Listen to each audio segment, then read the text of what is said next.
સમગ્ર ગુજરાતમાં સૌપ્રથમવાર પ્રોફાઇલ એક્સેસની સારવાર લેતા દર્દીની નવી સિવિલ હોસ્પિટલમાં તબીબો દ્વારા સફળ સર્જરી કરવામાં આવી છે। 41 વર્ષીય જન્મથી હિમોફિલિયાના પીડિત લાલુભાઈ નજીકના લોહીનું સફળ ઓપરેશન કરીને સ્વસ્થ કર્યા છે। ઓપરેશન પહેલા, દરમિયાન અને બાદમાં 1.28 કરોડના ઇન્જેક્શનો વિનામૂલ્યે આપીને દર્દીને સ્વસ્થ કરવામાં આવ્યા છે।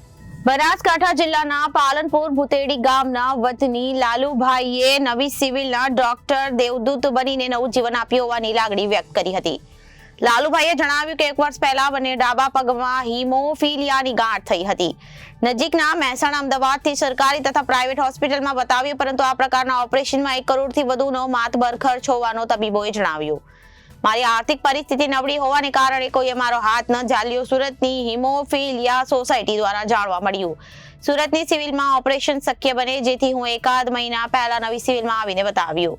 અહીંના ડોક્ટરોએ ઓપરેશન કરવાની તત્પરતા બતાવી કોઈ પણ ચાર્જ વિના મારું ઓપરેશન સફળતાપૂર્વક પાર પાડ્યું, એમ જણાવી નવી સિવિલ હોસ્પિટલના તમામ ડોક્ટરોએ રાજ્ય સરકારનો આભાર માન્યો હતો। નવી સિવિલના ઓર્થોપેડિક વિભાગના પ્રોફેસર ડોક્ટર નીતિન ચૌધરીએ જણાવ્યું, જ્યારે લાલુભાઈ અમારી પાસે આવ્યા ત્યારે એક કરતા ઘૂંટણના પાછળના ભાગે હિમોફિલિયાની ગાંઠ થઈ હતી। અમે ઓપરેશન કરવાની તત્પરતા દર્શાવી અને ગત તારીખ 26મી ડિસેમ્બરે ઓર્થોપેડિક વિભાગના ડોક્ટર હરી મેનના માર્ગદર્શન હેઠળ અમારી ટીમના ડોક્ટર દેશિક, ડોક્ટર નિમેશ તથા એનેસ્થેસિયા ડોક્ટર બંસરી કંથારિયા સાથે મળીને ઓપરેશન કર્યું। 3 થી 4 કલાકની જટિલ શસ્ત્રક્રિયા કરીને ગાંઠને દૂર કરી ગાંઠમાંથી 3 લીટર દૂષિત રક્ત દૂર કર્યું।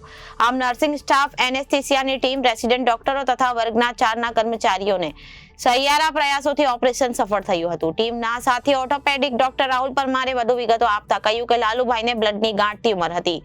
લોહીની નળી ટ્યુમર સાથે ચોંટેલી હતી અને ઓપરેશન દરમિયાન ખાસ તાકેદારી રાખીને લોહીની નળીને અલગ કરીને ટ્યુમર ગાંઠને કાઢવામાં આવી હતી।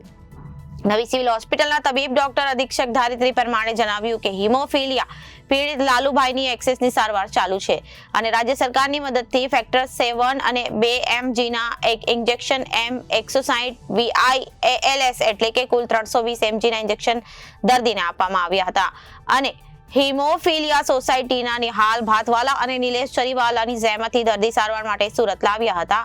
હાલ દર્દી સ્વસ્થ હોવાનું તેઓએ જણાવ્યું છે। Reporter Arvind Rathod, Janadesh news, Surat.